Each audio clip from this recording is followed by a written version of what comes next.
Am I unreasonable for being topless at home?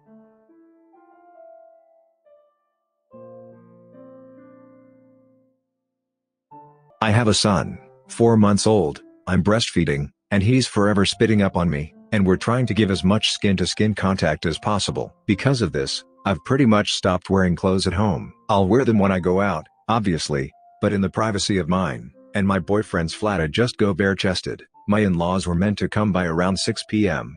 and instead came by over an hour early, and let themselves in with the spare key. I was sleeping on the sofa with my son on my chest. They saw everything. I woke up to them yelling at me to put a shirt on, and asking why I didn't do that sooner if I knew they'd be over today. I maintained that they were a full hour early, and why on earth would they just let themselves in when I didn't answer the door? My boyfriend wants me to apologize. I refuse. Who's the unreasonable one here?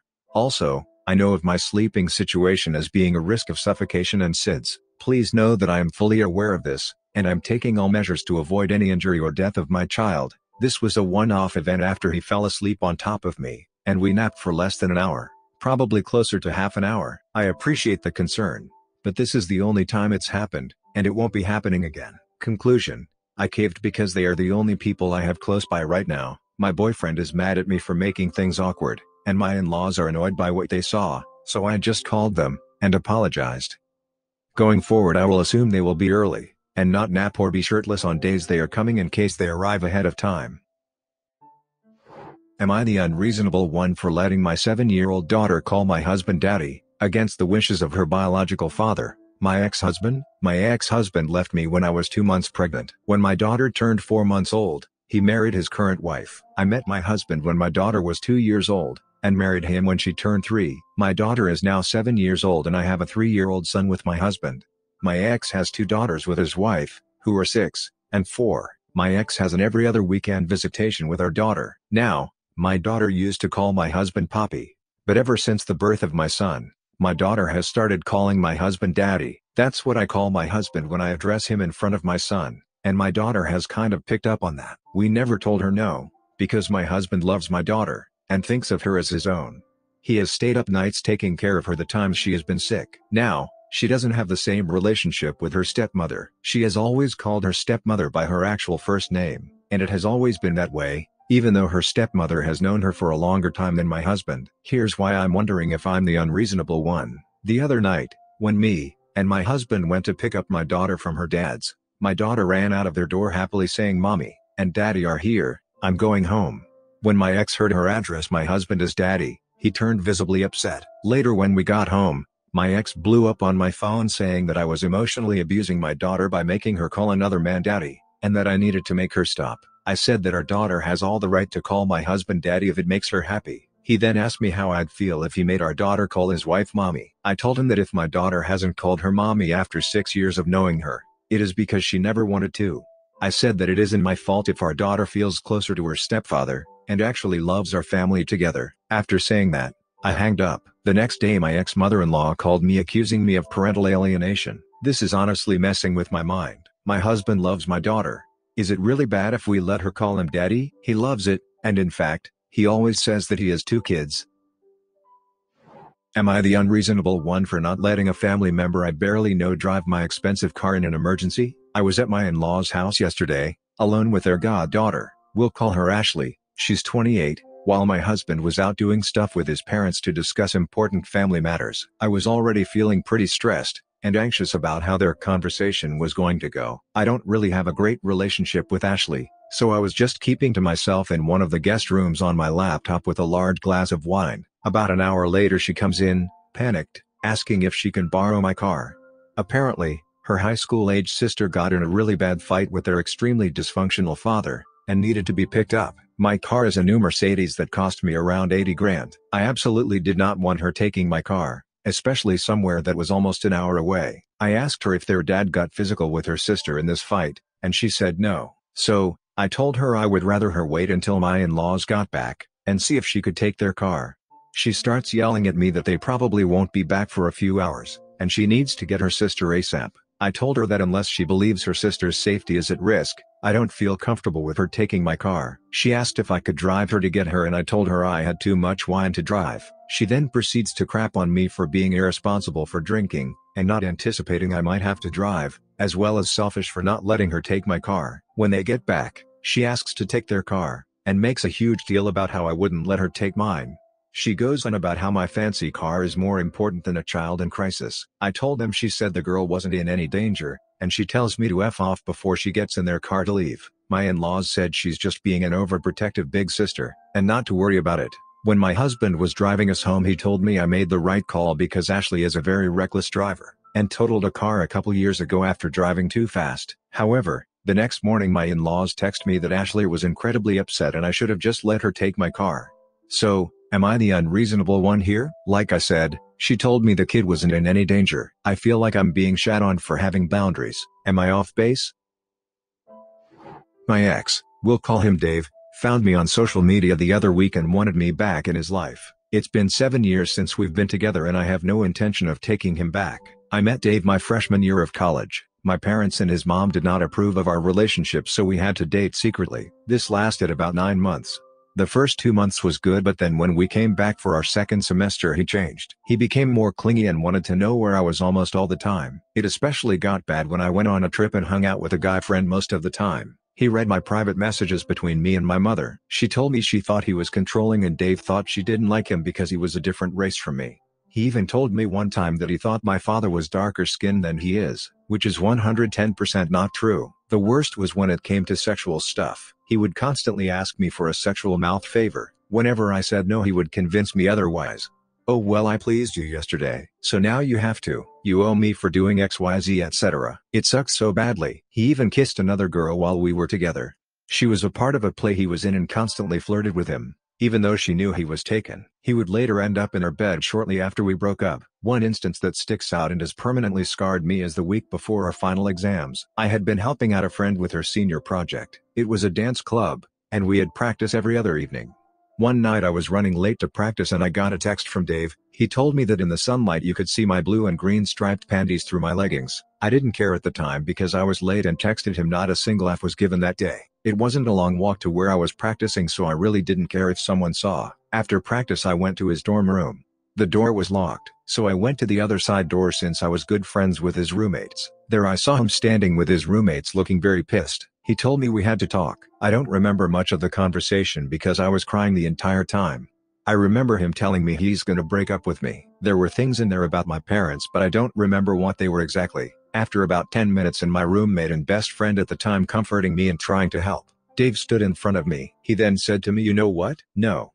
We're not gonna break up. We're gonna stay together forever, get married and have children, and raise them in a little white padded room in straitjackets." He then got closer to me and whispered in my ear, "Wouldn't you like that?" He then grabbed me by my shoulders and repeated the question. I screamed, "Stop, don't touch me, you're scarring me." He told me he was just playing around. I knew that wasn't joking, that was real. Dave then picked up a pair of scissors and threatened to cut himself in front of me. I grabbed his arms and told him not to do it. He then threatened to cut me. I told him I didn't care if he did. He then threw the scissors across the room and held me. The rest of the night was a blur to me and I hope it stays that way. I didn't return to college for personal reasons. Dave came to see me once that summer. Then one day I tried to sneak out and got caught with him. I was immediately grounded and had my laptop and phone taken from me. When I did have my phone, my parents would monitor what I was doing / who I was talking to. Dave has tried to call me but I wouldn't pick up because I didn't want my parents hearing me. Finally, at the end of July, Dave broke up with me. Within 2 weeks he had a new girlfriend. I tried to move on. I started seeing a therapist and was diagnosed with major depression and general anxiety disorder, and I was put on medication soon after. I started to feel better when I got a call from Dave. He told me that I would hear a rumor that wasn't true. The rumor was that he had raped a girl. At first I believed him that it was a rumor, then I figured out who the girl was. I'm bisexual and had fallen for a girl, we'll call her Tina, while I was dating Dave. Tina was the girl and she called me crying telling me what happened. I believed her immediately but let it slide. I don't know why. I went on with life and soon met my amazing boyfriend. I have told him everything about Dave over time. However, in our first month of dating I wasn't sure if we'd last. During that time Dave told me he'd be in my area and wanted to meet. So I snuck out, successfully, and met up with Dave. The second I saw him I knew I didn't want to be there. Dave has this possessive look in his eyes like "That's right, you're mine." That scared me. I stayed with him for about an hour. During this time we did sexual things in the back of my car. I pretended to like it so it would satisfy him and he'd leave me alone. When it was done, I went home and showered. I remember during that shower I realized I didn't want this guy in my life and wanted to be with my boyfriend. I later told my boyfriend about what Dave did to me in the back of my car. He never shamed me for it because he knew I didn't want anyone besides him. He forgave me and we have not talked about it since. Previously, I had given Dave my boyfriend's number because he just wanted to talk to him and tell him he's lucky to have me. That was a damn lie. Dave catfishes my boyfriend by pretending to be a girl from my boyfriend's college. This went on for about 3 weeks, but thankfully my boyfriend never questioned our relationship. Dave called my boyfriend once and my boyfriend didn't listen and just continued playing the game he was playing. Dave would constantly tell me to break up with my boyfriend. I had told him no a few times and he was angry. Once he got so angry and I lied saying I broke up with him. It felt like he wanted me all to himself even though he had a girlfriend at the time. After a few more months of harassment from Dave, long late night phone calls that I didn't want, another meetup that had sexual stuff, showing up to my retail job and demanding I kiss him, he finally said goodbye to me. I told my mom the next day that we had to change my phone number. I deleted my Instagram and started a new one. I blocked his number and his Facebook so he couldn't find me. About 2 years pass and I'm starting to move on. Still have the same BF and I'm starting to manage my depression better. Dave found me on Facebook under a different profile. He apologized to me and I forgave him. I thought this would be the end of it but no. A few weeks later he messaged me and told me he loved me, that he wanted me to break up with my boyfriend, that he was bipolar, which I kinda already knew. I told him no and goodbye. I blocked that profile too. Fast forward to a few weeks ago. I am now 26, still with the same guy. We live together, I have a career, and we're gonna get married in the future. Now, I woke up to a message on my Instagram. It's Dave. He wanted to make sure I was okay during this pandemic. He didn't care if I answered or not. He wanted to be my friend and wanted another chance. All I said to him was stop. I told him that I had finally moved on from everything he'd done to me, all the nightmares he gave me, the panic attacks, the strain on my relationship with my family. I reminded him about the children and straitjackets comment and he told me that he said that to stop me from cutting myself. Bullcrap. He also told me to consider what my family had done to him for not accepting him. He then told me that we could help each other. I told him that he wanted to control me and that my family didn't like him because of that. He thought it was his skin color. I swear to you all it was not. He then told me that he took a lot from my family because he was thinking about our feelings. I told him about 10 times I do not want you in my life ever again. I told him not to contact me or look for me. He then asked me if I still loved him. My words were, at first, I did but now I don't. There were even times I absolutely despised you. Now, I feel nothing for you. He then asked if I still had to work, and I simply said goodbye and blocked him. Now I am stronger than ever. I know what I want and it's not him. If he tried to contact me again, I will go to the police and start the process of getting a restraining order. Because this isn't even about protecting me anymore. It's about protecting my family and those I love. Dave made me realize my worth. I am not someone's toy that gets to play with whenever. I am someone who deserves love and respect. I know I didn't get that from him. I have had a few nightmares since that conversation. However, I know I'm better off with him out of my life. Brother-in-law wants more babies. My in-laws all think my wife and I are hypocrites, and we want to understand their perspective, and hopefully use that to figure out a way forward. My wife and I are both women. My wife and I want kids, and we would like it if they could be biologically related to us. But obviously there's an issue there as far as making babies goes. We were considering adoption when my wife suggested asking her older brother to donate sperm to us. I know this sounds batcrap crazy, but they're siblings, so they look a lot alike, and they're really close, and this is the closest we could possibly get to having a child that's biologically both of ours. The brother said he'd be willing to donate when we're ready, and can't wait to be an uncle. Since the brother agreed to this, he and his wife have found out that his wife can't have kids. Recently, the brother told us he wants to renegotiate the sperm donor situation. In short, he wants to make 5 babies with me. Again, I know how this sounds, and I wish this was not true. He and his wife want 3 kids. Me and my wife want 2. He wants me to go through 5 pregnancies, and he'll provide the sperm for each one. So biologically all 5 kids will be full siblings, but raised as cousins. We get how big a favor he'd be doing us by donating, and we were honestly thrilled when he agreed. But the thing is, the amount of time he'd spend creating 5 babies is about an hour or so, and the amount of time I'd spend is nearly 4 years, without recovery time. I was fine with 2 lots of 9 months when I was keeping the babies, but the idea of carrying those 2 plus 3 additional pregnancies where I didn't keep the babies is a whole other thing. When they asked my wife and I said no, they asked why not. and our response was that he was asking me to go through 3 more pregnancies on top of the 2 we'd agreed on. He then said that if we weren't willing to give him children, he wouldn't do the same for us. We said that was his right to change his mind, but he was asking too much from us. So now no one is having biological children.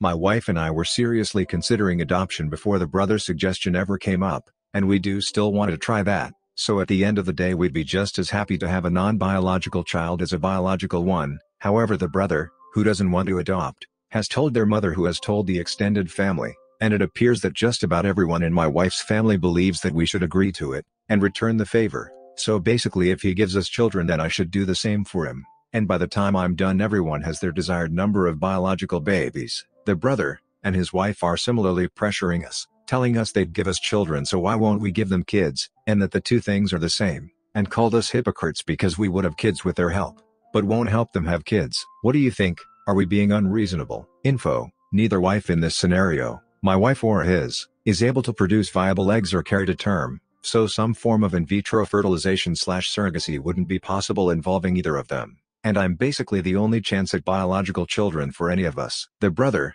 and his wife can't afford to pay a surrogate.